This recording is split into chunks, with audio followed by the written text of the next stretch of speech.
अरिहन्ताणं नमो सिद्धाणं नमो आयर्याणं नमो उवज्झायाणं नमो लोये सव्वसाहूणम् एषो पञ्चनमुक्कारो सव्वपावपनाशनो मङ्गलाणं च सव्वेसिं परमं हवै मङ्गलम् नमो अरिहन्ताणं नमो सिद्धाणं नमो आयर्याणं नमो उवज्झायाणं नमो लोये सव्वसाहूणम् एषो पञ्चनमुक्कारो सव्वपावपनाशनो मङ्गलाणं च सव्वेसिं परमं हवै मङ्गलम् नमो अरिहन्ताणं नमो सिद्धाणं नमो आयर्याणं नमो उवज्झायाणं नमो लोये सव्वसाहूणम् एषो पञ्चनमुक्कारो सव्वपावपनाशनो मङ्गलाणं च सव्वेसिं परमं हवै मङ्गलम् नामाकृति द्रव्यभावहि पुनतस्त्री जगज्जनम् क्षेत्रे काले च सर्वस्मिन्नर्हतः समुपास्महे आदिमं पृथिवीनाथ मादिमं निष्परिग्रहम् आदिमं तीर्थनाथं च ऋषभस्वामिनं स्तुमः सुधासोदरवाग्ज्योत्स्ना निर्मलीकृतदिङ्मुखः मृगलक्ष्मातमः शान्त्यै शान्तिनाथो जिनोस्तु नः शान्तिनाथो जिनोस्तु वः यदुवंशसमुद्रेन्दुः कर्मकक्षहुताशनः रिष्टनेमिर्भगवान् भूयान्नो रिष्टनाशनः भूयाद्वो रिष्टनाशनः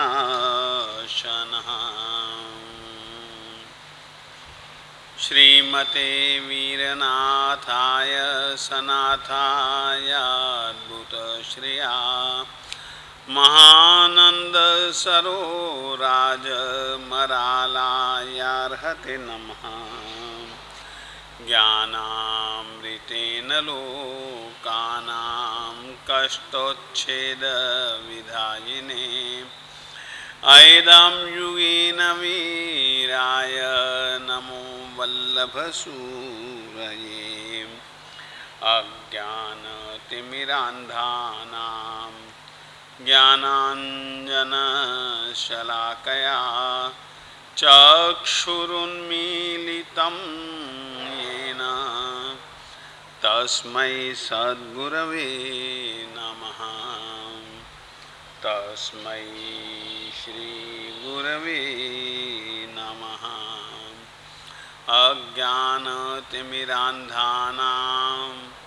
ज्ञानाञ्जनशलाकया चक्षुरुन्मीलितं येन तस्मै सद्गुरवे नमः तस्मै श्री गुरवे नमः। परमात्मा को शासन को पाने के पश्चात हर एक व्यक्ति के मन के अंदर एक जिज्ञासा होती है कि मैं अपने जीवन के अंदर धर्म की आराधना साधना उपासना करते हुए परम पद तक को प्राप्त कर सकूं। हर एक व्यक्ति के मन के अंदर एक जिज्ञासा होती है और जिज्ञासा के कारण वो जीवन के अंदर कुछ न कुछ कर पाने के लिए तैयार रहता है। हमें तो सबसे पहले अपने जीवन का व्यवहारिक धर्म समझना चाहिए कि हमारा व्यवहारिक धर्म क्या कहता है। व्यवहारिक धर्म वो होता है जो अच्छा देखो, अच्छा सोचो, अच्छा सुनो, अच्छे विचार रखो, ये हमारा व्यवहारिक धर्म है। और व्यवहारिक धर्म के अंदर जब तक हम लोग इसके अंदर परिपक्व नहीं बन जाते हैं तब तक हमारे जीवन से आध्यात्मिक धर्म तो बहुत दूर है। व्यवहारिक धर्म की आराधना ऐसे करनी चाहिए कि जहां कहीं भी जाओ तो अच्छे से अच्छे देखने की चेष्टा करो। तीर्थ यात्रा करते हो तो तीर्थों के प्रभाव को देखो कि तीर्थ की परमात्मा की मूर्ति कैसी है और किस प्रकार से यहाँ पर तीर्थ बना, उसको देखोगे तब विचार आएगा। इस तीर्थ को देखते देखते हमारी आत्मा का कल्याण हो जाए। सुनना हो तो अच्छी से अच्छी बातें सुनो, जो सुन करके सत्संग की बातें सुनोगे तो सत्संग से अपने जीवन को पार पा सकते हो। अगर आपकी सोसाइटी अच्छी नहीं है और वहां पर जाकर के कुछ संगियों की साथ में रहोगे तो उनके विचार ही आपके जीवन के अंदर आएंगे, तो वही बातें आप लोगों को सुनने को पड़ेगी। सोचना हो तो अच्छी तरह से सोचो कि हमारी सोच क्या है। सोच भी ऐसी होनी चाहिए जिससे कि हमारे जीवन का आत्म कल्याण बन सके। और आज की सोच के अंदर देखते हैं हमारी सोच बिल्कुल नेगेटिव सोच है और साथ साथ में हम बॉड माइंड भी नहीं है। हमें तो अपने जीवन के अंदर देखना चाहिए कि हम बॉड माइंड रह करके अपने जीवन के अंदर आराधना साधना उपासना करें और आज अच्छे विचार करो। हमारे विचार कैसे हैं, किस तरह के विचार करते हैं हमारे विचार कैसे हैं आज की तारीख के अंदर, और हम कैसे कैसे विचार करते हैं अपने जीवन के अंदर। विचारों का भी सबसे बड़ा महत्व हमारे जीवन के अंदर रहा हुआ है और हम अगर इन विचारों को सोच करके चलें तो हमारे विचार अच्छे बनेंगे तो हम अच्छे से अच्छे आगे बढ़ते जाएंगे।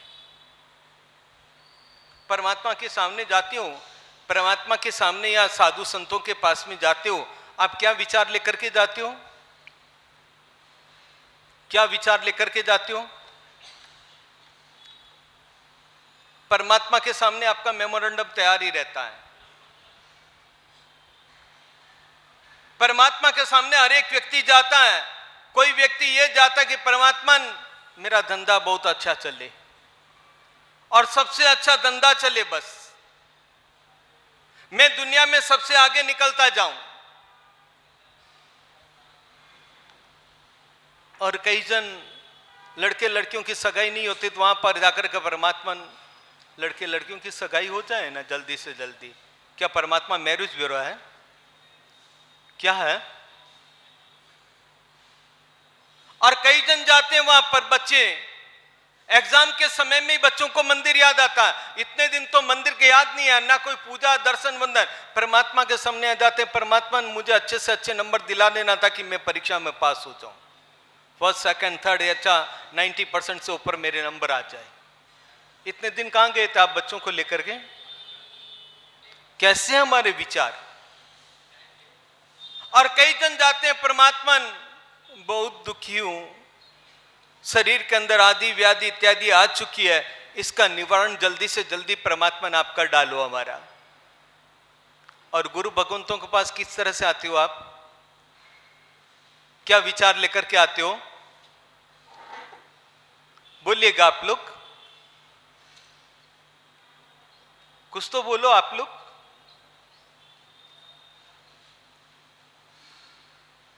क्यों, क्या हुआ? आप सबके किसी के उपवास नहीं है, जिनके उपवास है उनका ब्यासना तैयार है। क्या हुआ आपको? गुरु भगवंतों के पास जाते हो तो क्या लेकर के आते हो भैया? कभी आकर के कहते हो गुरु भगवान से कि भगवान आपने जो मार्ग अपनाया, हम भी इस मार्ग की ओर अग्रसर बनने के लिए तैयारी कर रहे हैं, हमें कोई मार्गदर्शन दीजिए?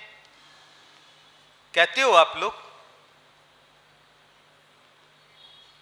आप लोग साध्वी जी के पास जाते हो, क्या कहते हो आप लोग? कहते हो जाकर के, कोई विचार रखते हो अपने कि भगवंत हम आ रहे हैं, साध्वी जी भगवंत को आ रहे हैं, हमें भी मार्गदर्शन देना ताकि इस संसार से हमारा छुटकारा मिल जाए? क्या लेकर के जाते हो भैया? क्या विचार रखते हो वहां? विचार कैसे है हमारे? परमात्मा ने जो विचार दे उसको तो आचरण हम लोगों को अपने जीवन के अंदर करना नहीं है। अगर वो आचरण हम हमारी आत्मा के साथ में कर डाले तो हमारी आत्मा कहां से कहां पहुंच जाती है। क्या परमात्मा ने जो जो कहा है उसके ऊपर कोई आचरण स्वरूप है हमारा? और जाकर के परमात्मा से निवारण मानते हो, ठीक है, परमात्मा कुछ बोलते नहीं है। परमात्मा के डायरेक्ट अगर कोई मीडिएटर है तो आचार्य भगवंत, साधु भगवंत है। इनसे जाकर के कहते हो कि हमें मार्गदर्शन दीजिए, हमें जीवन में आगे बढ़ना है। विचार क्या आप लोगों का? किस तरह के विचार आप लोगों के? विचारों को देखोगे तब पता चलेगा। आप इतनी आपाधापी कर रहे हो, रात दिन दौड़ रहे हो, आपाधापी कर रहे हो, किसके लिए कर रहे हो? अपने लिए कर रहे हो या किसी और के लिए कर रहे हो? किसके लिए कर रहे हो भैया? किसके लिए कर रहे हो आप लोग?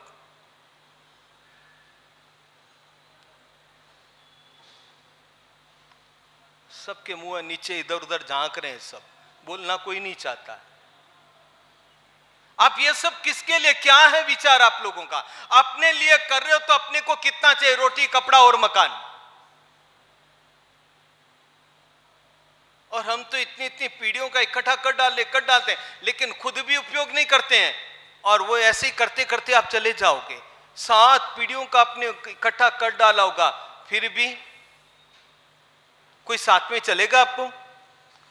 आपने कितने ही लोगों का पहुंचा करके आए हो, क्या लेकर के गए थे भैया?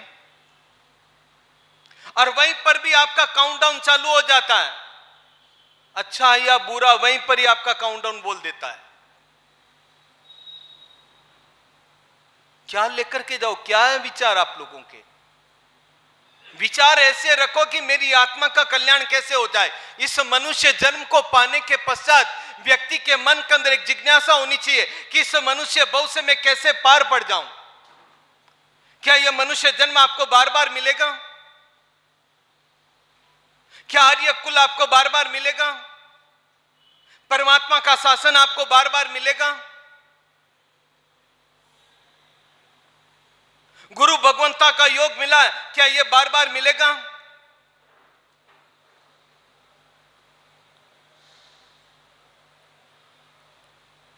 पशु पक्षी भी दिन भर घूम करके रात को अपने घर में आकर के शांति से परिवार के साथ बैठ जाते हैं, और हम लोग अरे आज के समय देखते हैं ना पशु पक्षियों को, रात को तो वो भी नहीं खाते हैं। पशु पक्षी भी रात को दाना भी नहीं चुगते हैं, और हम बोलिएगा।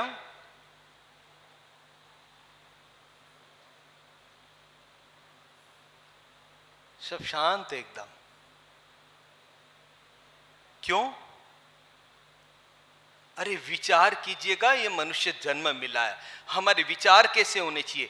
एक दूसरों को नीचे पटकने के विचार अपने जीवन के अंदर न रखो।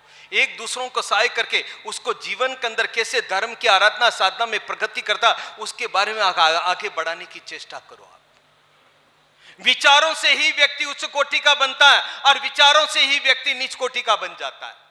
विचार व्यक्ति का व्यक्तित्व प्रस्तुत कर डालता है कि इसके विचार क्या है, और इसके विचारों से व्यक्ति कितना आगे बढ़ता है। और आज की तारीख के अंदर हमारे विचार, वो हमारे से आगे कैसे बढ़ गया, उसकी कैसे टांग खींचने की वो व्यवस्था हम लोग ढूंढते हैं।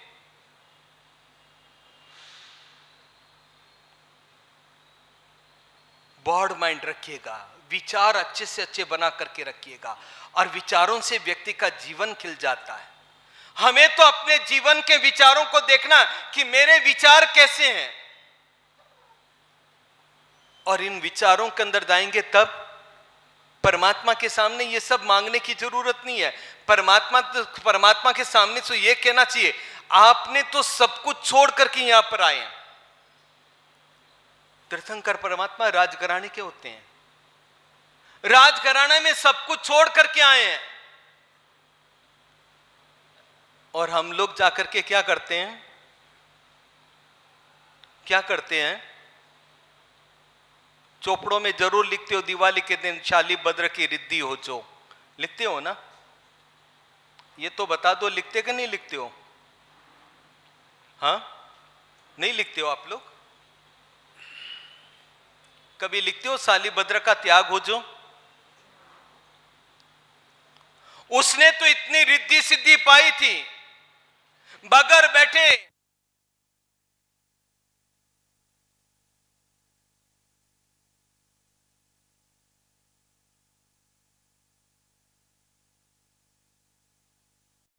इतनी रिद्धि सिद्धि पाने के पश्चात भी वो व्यक्ति कैसा था? और एक निमित्त मिला, निमित्त भी क्या मिला? उसका बहनों इस धन्ना, कहानी तो बहुत बड़ी है। धन्ना ने अपनी पत्नी को कहा कि ये क्या, कौन सा गरम गरम पानी की बूंद मेरे सिर पर पड़ी, मेरी कमर पर पड़ी है। देखा तो रो रही है वो। पूछा क्यों रो रही है? किसने क्या कहा तुझे? किसी ने कुछ नहीं कहा। क्यों रो रही है? कोई कारण? कि मेरा भाई रोज एक एक का त्याग कर रहा है। 32 पत्नियां थी, एक एक का त्याग कर रहा है। तेरा भाई तो कायर है। तो उसकी घरवाली पत्नी ने कहा तू करके दिखा। उसने एकदम ही 8 को छोड़ दिया, बस मैं जा रहा हूं। और शालीभद्र कहता, शालीभद्र चल नीचे आओ। क्या एक को छोड़ रहा है? छोड़ सबको, साथ में चल, अपने चलते हैं। एक साथ में 32 को छोड़ करके आ गया। आप एक को भी त्याग कर सकते हो? विचार आता है कभी मन में? उसने 8 को छोड़ा, इसने 32 को छोड़ा। आपके कितनी 8 है कि 32 है? कितनी है?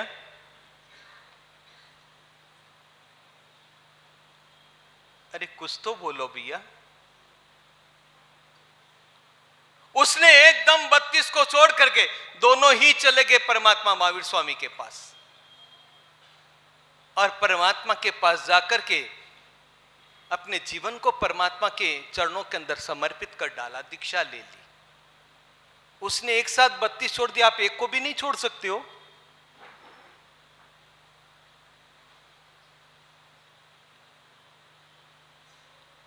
सब चुप है, शांति एकदम। भैया विचार रखने हो तो ऐसे विचार रखो। आप बॉड माइंड रखो, अपने आत्मा कल्याण के लिए विचार करो। आप परमात्मा के पास में जाओ तो उस तरह के विचार रखो। गुरु भगवंतों के पास में भी जाओ तो गुरुदेव हमें भी ऐसा मार्गदर्शन दीजिए कि आप जिस पद पर, जिस राह पर आए, हम भी उस राह पर आ जाएं। है कि नहीं है? राह पर आने का विचार है कि नहीं है? इतना ही बता दो आप। चलो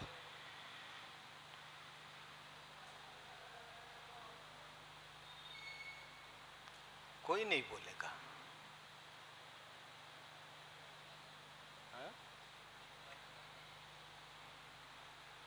अब क्या आएंगे ये?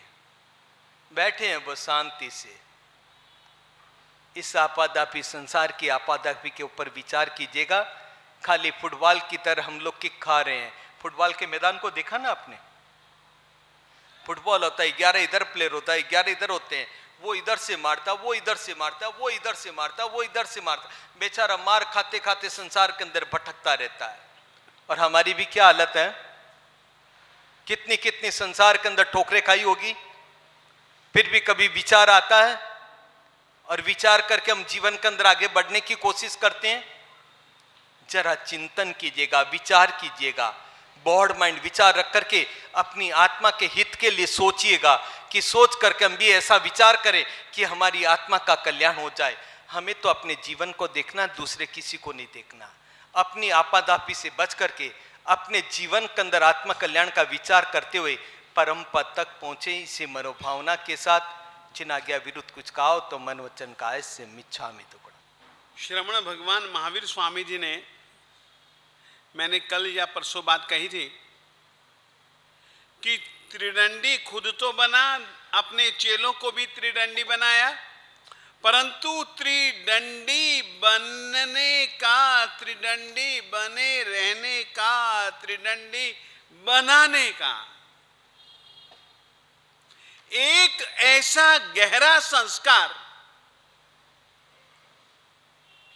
मरीचि के भव में उसने ऐसा बांध लिया कि कई भवों तक जितनी बार भी वह मनुष्य बना, त्रिदंडी बनकर के मरा।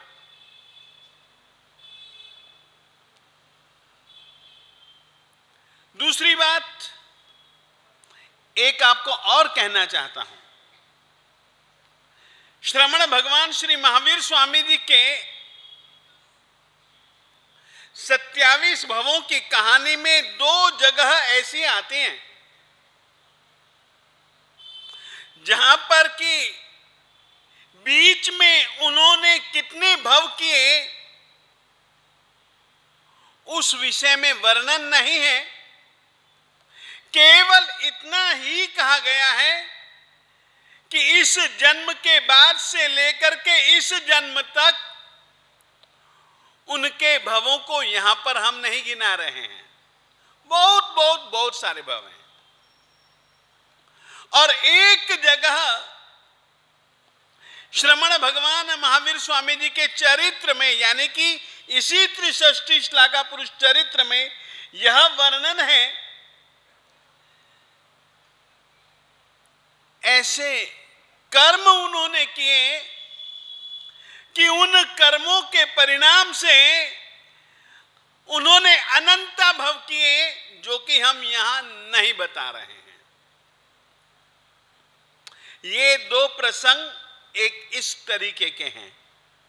आज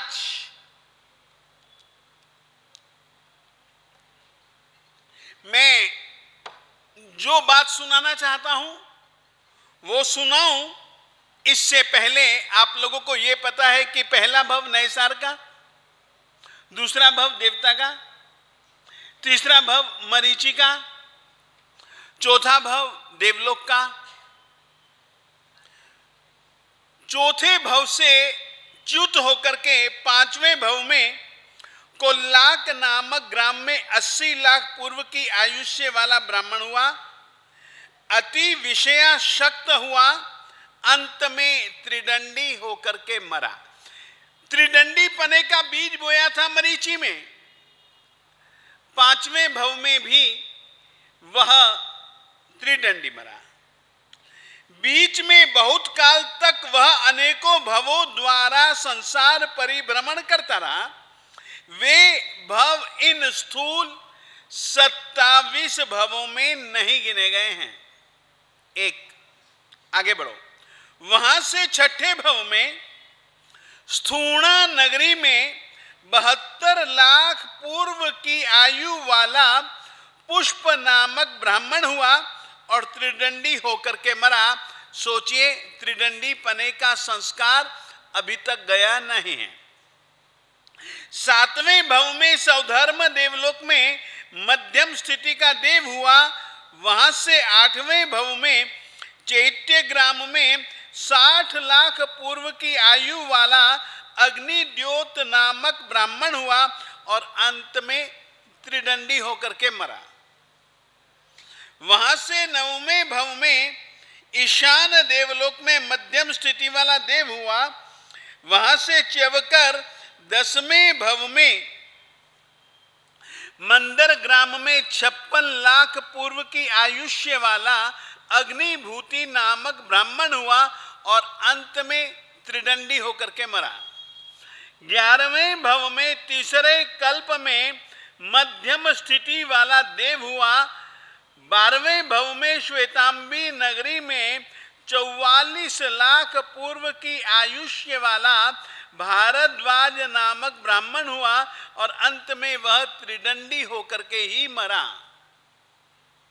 13वें भव में महेंद्र कल्प में मध्यम स्थिति वाला वह देव हुआ।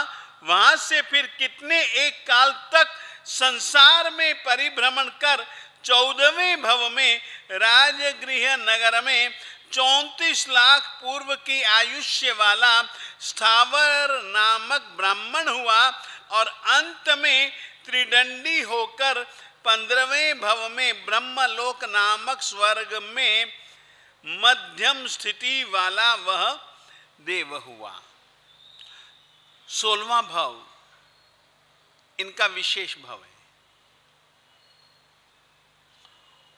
16वें भव की कहानी यहां तक 63 श्लाघा पुरुष चरित्र में और कल्प सूत्र में एक जैसे संक्षेप से ही उनके भव गिनाए मैंने ये पढ़ करके आपको सुना दिए। अब अपन लोग थोड़ी सी बात मरीचि के भव में वह अपने आप को सुधार सकता था।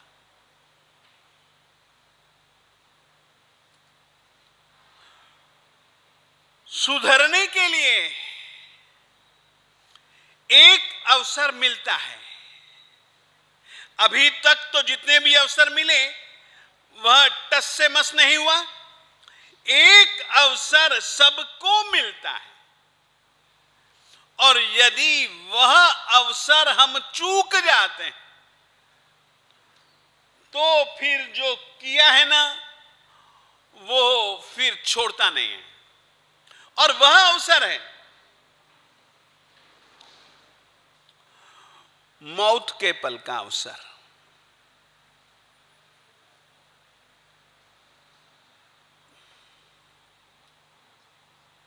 मौत के पल पर यदि हमको अपने किए हुए पर, इसको थोड़ा सा दूर करो,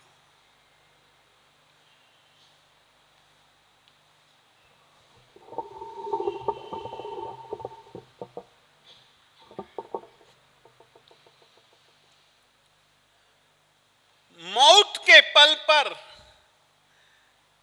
हमें अपने जीवन काल में किए हुए, ऐसी बात तो नहीं है कि हम अच्छा कुछ नहीं करते, अच्छा भी करते हैं ना। भले हम अपनी जिंदगी में बुरा ज्यादा करें परंतु मैंने भी अपनी जिंदगी में कुछ न कुछ तो भला किया ही होगा। मौत के समय पर 4 चीजें हैं। जैन परंपरा में, थोड़ा सा दूर कर राजे, थोड़ा सा दूर कर, थोड़ा सा, बस 4 चीजें करने का विधान बताया है और वे चारों की चारों चीजें बड़ी अद्भुत हैं। यदि वे चारों चीजें अपन कर लेते हैं ना तो निश्चित रूप से अपना यह जीवन भी सुधर सकता है और अगला जीवन भी सुधर सकता है। वे 4 बातें हैं। आज मैं थोड़ी सी चर्चा उस बात की करूंगा। एक तो है सुकृत अनुमोदना, एक है दुष्कृत गर्हा, तीसरा है चौ शरण गमन, चौ 4 शरण, शरण शब्द महत्व का है।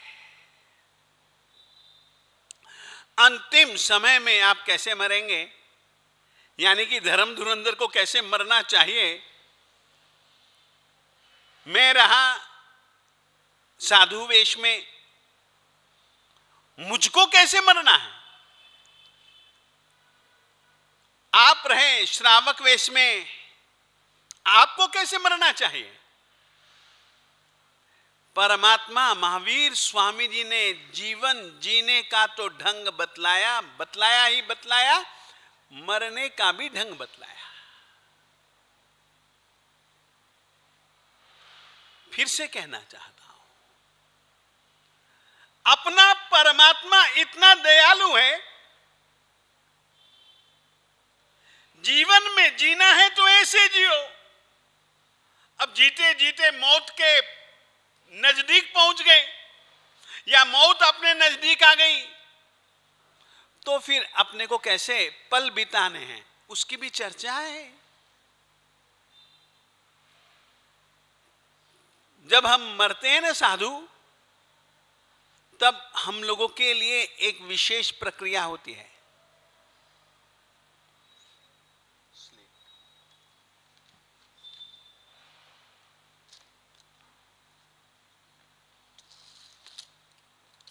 हमको यानी कि साधु को जब मरना होता है ना, तो खास ढंग है कि साधु इसी रीति से मरना है। वो पद्धति क्या है? उस पद्धति के लिए शब्द है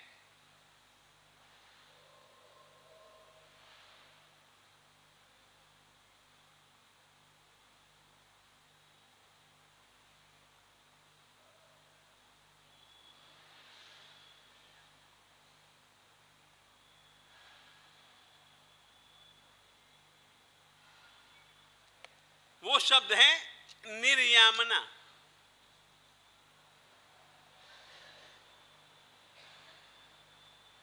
साधु महात्मा को निर्यामना पूर्वक मरना है।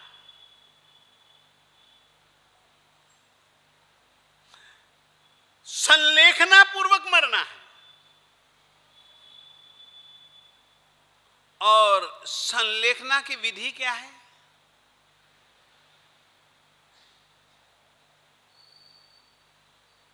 और उस विधि के कुछ अंग जो कि मौत के समय, क्योंकि मरीचि था तो साधु, भले त्रिदंडी वेश में था तो वो साधु, तो उसको कैसे मरना चाहिए ना?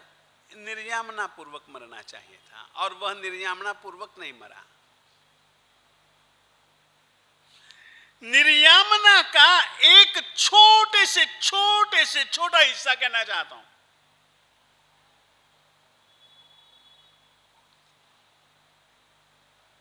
निर्यामना करने वाले को बड़ा ईमानदार रहना पड़ता है खुद के प्रति।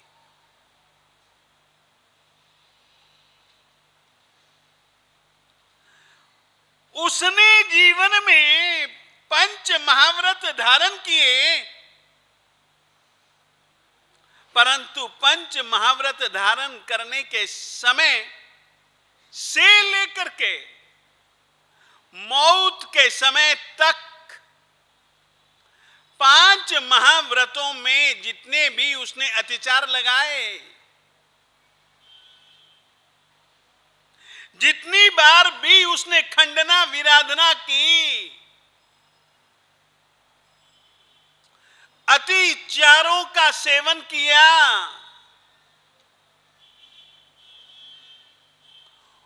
उसका पहले तो मन में खुद निर्धारण करना पड़ता है।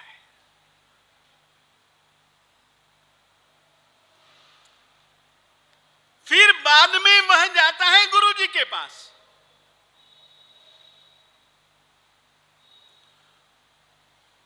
गुरु जी को जैसे छोटा बालक अपने माता पिता को, उसने क्या क्या किया, बाहर वाले अपने दोस्त को जो पीट करके आया, सब कुछ जैसे सच सच बतला देता है ना, इतना सरल बन करके अपनी चिंता परवाह नहीं की कि मैं कहूंगा गुरुजी को तो गुरुजी मुझे क्या कहेंगे। ऐसा था तो कोई चिंता परवाह नहीं। बालक जैसा सरल बन करके गुरुजी को अपने अपराध वो कह देता है।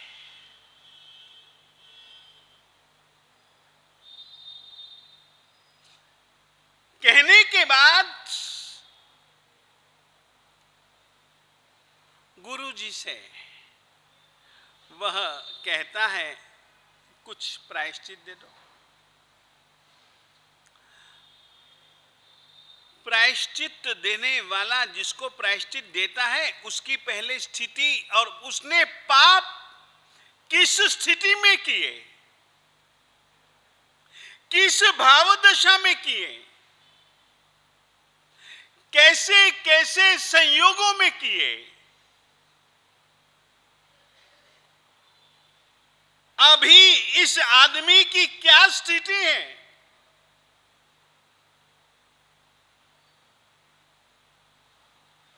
यूं ही प्रायश्चित नहीं देते वे उस समय। यूं तो हमारे 45 आगमों में से 6 आगम, जिनको कि हम छेद सूत्र कहते हैं। एक छोटी सी कहानी बीच में याद आ गई, सुनाना चाहता हूं। आचार्य भगवंत श्री हरिभद्र सुरीश्वर जी महाराज साहिब जी का आपने नाम सुना होगा। उन्होंने 1444 ग्रंथ बनाए। उद्भट कोटि के विद्वान थे।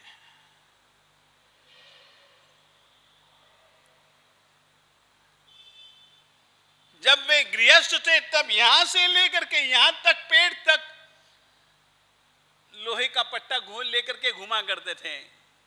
कोई पूछता क्यों? इतना ज्ञान मैंने ठूस ठूस करके भरा है ना, डर लगता है कहीं फूट ना जाए।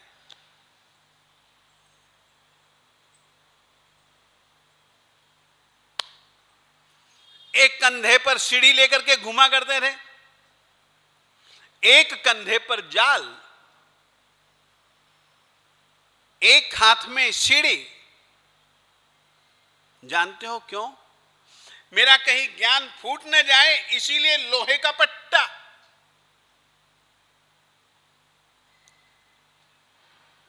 ये जम्बू यानी कि जामुन, जामुन के पेड़ की डाली क्यों? किसी ने पूछा, वो हाथ में लेकर के घुमा करते रहे। इस जम्बू द्वीप में कोई भी ऐसा पंडित हो, यदि वह मेरे से शास्त्रार्थ करने से पहले कहीं जल में उतर जाएगा ना, नदी नाले में, जाला फेंक करके उसको बाहर निकाल करके कहूंगा मेरे से शास्त्रार्थ कर।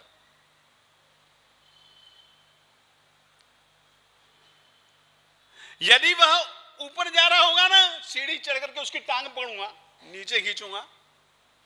सोचिए कैसा उसको अपने ज्ञान के प्रति गौरव और गर्व होगा। ऐसा हरिभद्र एक साध्वी के उपकार को याद रखता है और उस साध्वी जी का नाम था याकिनी महत्तरा। और वो अपने आप को कहता है, याकिनी महत्तरा सुनो, मैं याकिनी महत्तरा का सुनू यानी कि बेटा हूं। याकिनी महत्तरा साध्वी ने उसके ऊपर उपकार इतना ही किया, शंका पूछने के लिए आया तो उसने शंका का उत्तर दे सकती थी, उसने उत्तर नहीं दिया। उसने कहा मेरे गुरुजी यहां पर हैं, आप जाकर के उनसे पूछो ना। नहीं, मैं नहीं। वो गया गुरुजी के पास। गुरुजी ने कहा ऐसे नहीं, तुम्हें यदि इसका अर्थ समझना ही है दीक्षा लेनी पड़ेगी। ये लो जी, दीक्षा दो, मुझे समझाओ। उसका एक ही नियम था गृहस्थपने में, जो मुझको हरा देगा ना मैं उसका चेला बन जाऊंगा। और याकिनी महत्तरा रात्रि के समय एक गाथा पढ़ रही है जोर जोर से, वो दरवाजे पर खड़ा है, उसको समझ नहीं आ रहा है, तो उसका नियम था जिसका अर्थ मैं न समझूं मैं उससे अर्थ समझूंगा। इसीलिए रात के समय ही दरवाजा खोल करके साध्वी जी के उपाश्रय का घुसा, साध्वी जी को देखा और साध्वी जी को कहा, साहब ये जो तुम चक चक चक चक चक चक चक चक चक कर रही हो ना, ये मुझको इसका अर्थ समझ नहीं आता है, जरा मुझको समझाओ ये क्या है, ये चक चक क्या है। साध्वी जी ने कहा कि देखो मैं तो नहीं जानती, मेरे गुरुजी जानते। ठीक है, ये चला तुम्हारे गुरुजी के, अरे रात का टाइम है, कल चले जाना। सुबह गया जी, वो मंदिर जी में ही मिला। गुरुजी से कहा कि वो साध्वी जी चक चक चक चक कुछ बोल रही थी, मुझे समझ नहीं आया, मैंने उनसे पूछा चक चक क्या है, तो उन्होंने आपका नाम दिया है, आप समझाओ। उन्होंने कहा नहीं, ऐसे तो नहीं समझाया जा सकता उस गाथा का रहस्य, समझना है, हाँ समझना है, दीक्षा ले ले। लो जी, कपड़े उतारे, दीक्षा ले ली।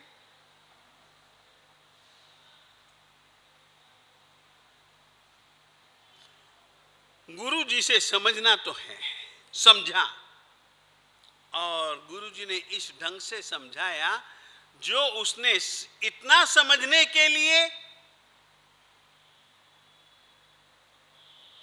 दीक्षा ली थी, अब तो गुरुजी ने इतना समझाया, इतना समझाया, इतना समझाया, इतना समझाया, अब उसको लगने लगा सत्य तो यह है, मैं जिसको सत्य कहता था वो सत्य नहीं।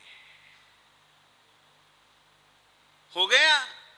इनकी जिंदगी में एक प्रसंग आता है, इनको बहुत गुस्सा चढ़ता है, प्रचंड गुस्सा, रौद्र ध्यान, संकल्प कर लिया जिन जिन जिन के कारण से मेरे चेलों को अपने प्राण गंवाने पड़े हैं, उनकी ऐसम की तैसी, ये गरम गरम कड़ाहे के तेल में मैं उन सबको तल दूंगा जैसे समोसा तला जाता।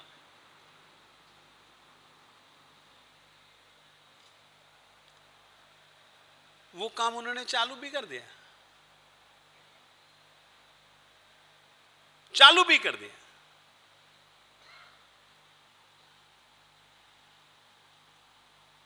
पता लगा, उसके गुरुजी को पता लगा, हरिभद्र सूरी जी के, उन्होंने कहा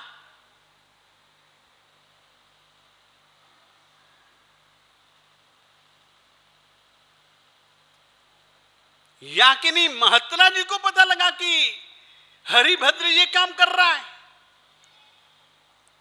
रात को ही गई, जाकर के दरवाजा खटखटाया, अंदर से आवाज आई, कौन? तो याकिनी महत्रा ने कहा, मैं याकिनी महत्रा। मां आप तो जानती हो कि रात्रि के टाइम साधु के पास स्त्री जा नहीं सकती,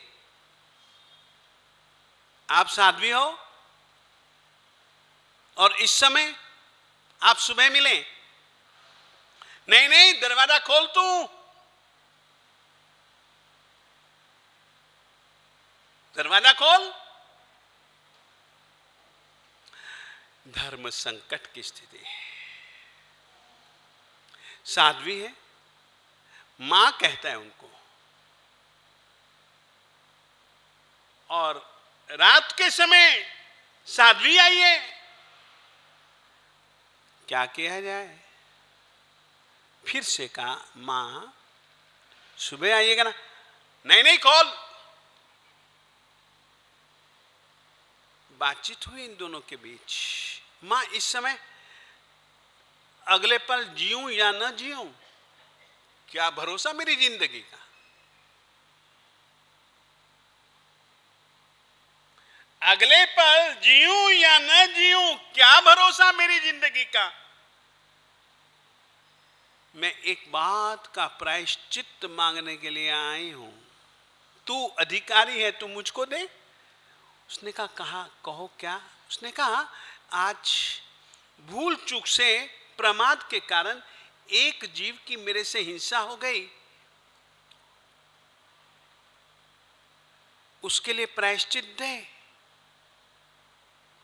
और अपनी मां की इस बात को सुन करके वह समझ गया कि मां से तो कोई जीव की हिंसा नहीं हुई।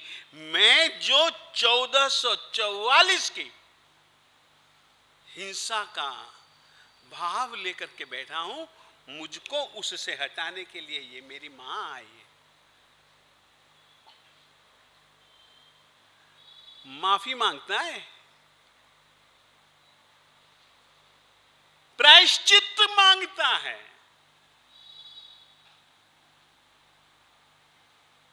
प्रायश्चित करता है। भरोसा नहीं जिंदगी का अगले पल मौत आ जाए। भरोसा है, कोई भरोसा नहीं कि ये पाप, याद आया पाप, आलोचना कर लो। यदि जिंदगी में नहीं कर पाए और मौत के समय भी तुमको तुम्हारा पाप याद आया, आलोचना कर लो। आलोचना यानी कि क्या।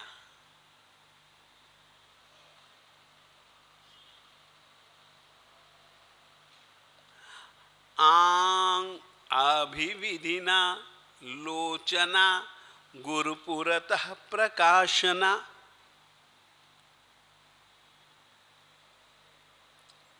आलोचना में दो शब्द हैं, आ और लोचना।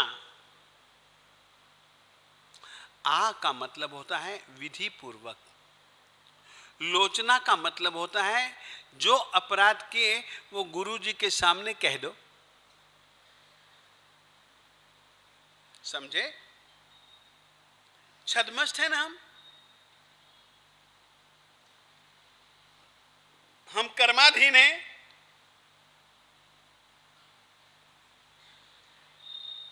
मरना है, मरने के बाद में भी मेरे किए हुए पापों की परंपरा जिंदा न रहे। मैं जितना भी ज्यादा से ज्यादा लघु कर्मा बन सकूं,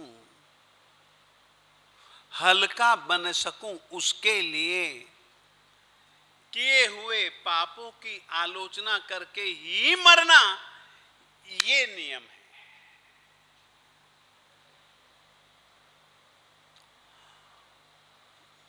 और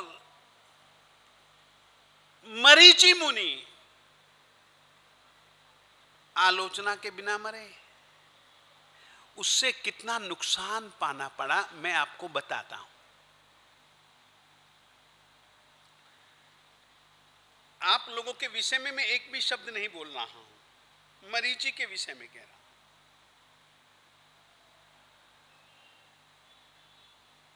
आलोचना मैंने क्या सही सोचा, क्या गलत सोचा। मन से, वाणी से, काया से।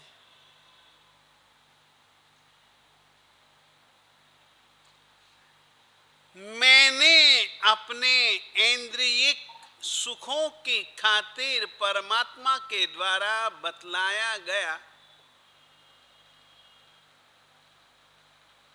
जो वेश, उसका मैंने त्याग किया। ये पहले आलोचना करनी पड़ती उसको।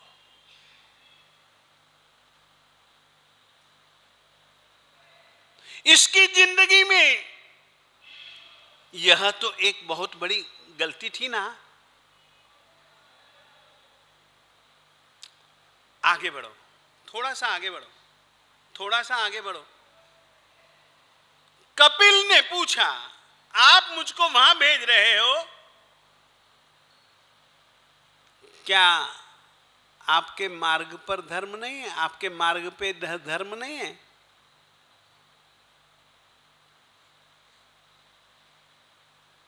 यदि मैं ईमानदारी से सोचूंगा तो मैंने जो कहा कि नहीं वहां पर भी है, यहां पर भी है, ये जो मैंने उत्सूत्र संभाषण किया, सूत्र विरुद्ध जो संभाषण किया, शुद्धि के लिए मुझको यह स्वीकारना पड़ेगा।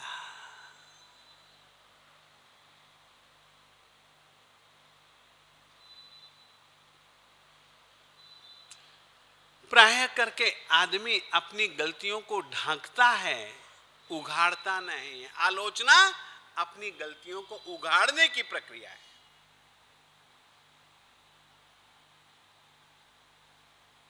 फिर से कहना चाहता हूं, वो छुपाता क्यों है? छुपाता क्यों है? अहम की खातिर।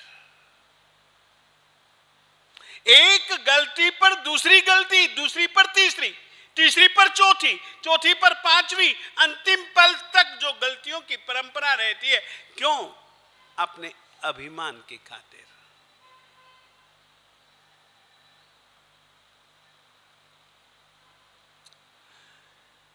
गलती को समझ करके, गलत मार्ग को समझ करके भी गलत मार्ग से वापस न लौटना और गलत मार्ग पर चलते रहना, ये क्यों? अपने अहम की खातिर। क्या धर्म धुरंधर की बात गलत है? चिंता मत करो, मैं भी तुम्हारे जैसा ही हूं, परंतु इस समय तो मुझको जरा इसके प्रति प्रामाणिक रहना है ना, परमात्मा के प्रति।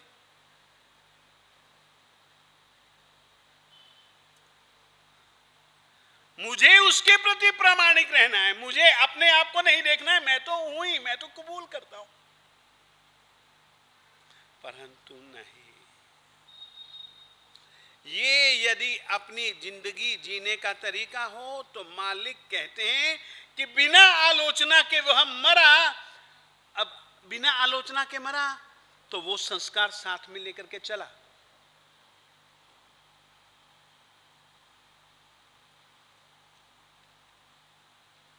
आलोचना कर ली होती तो ये देखिए, परमात्मा के जिंदगी जीने के तरीके और परमात्मा की मौत के तरीके। परमात्मा अभी भी चाहता है कि भैया मौत का अंतिम क्षण अभी भी तो शुद्ध बन जा।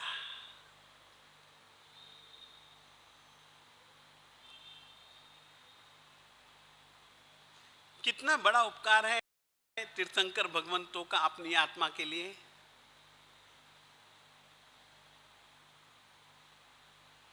इसीलिए तो मेरे देवताओं, इंद्र जब परमात्मा को गर्भ में देखता है, जन्म की बात छोड़ दो, उस समय भी वह परमात्मा की स्तुति करते हुए कहता है, मग्गदयाणम।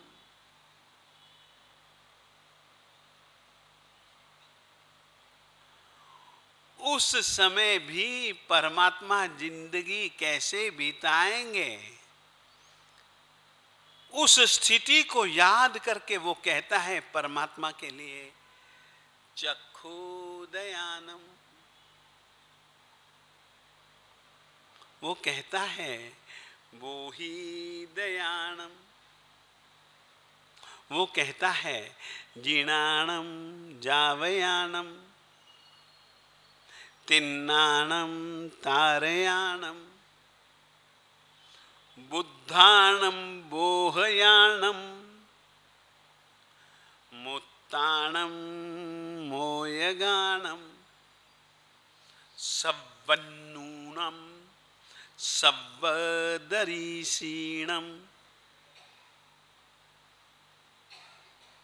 ये शब्द नहीं है, ये परमात्मा हमारे लिए कितना दयालु है वो ये शब्द है।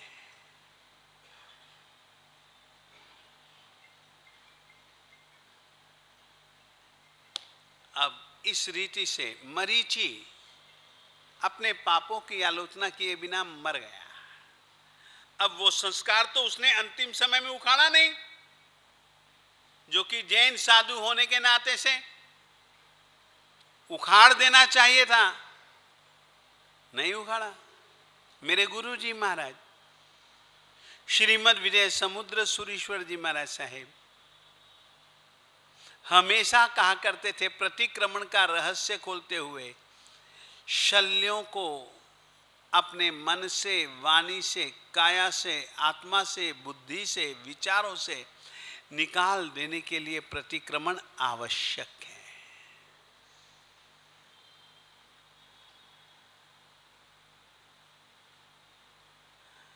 सचमुच में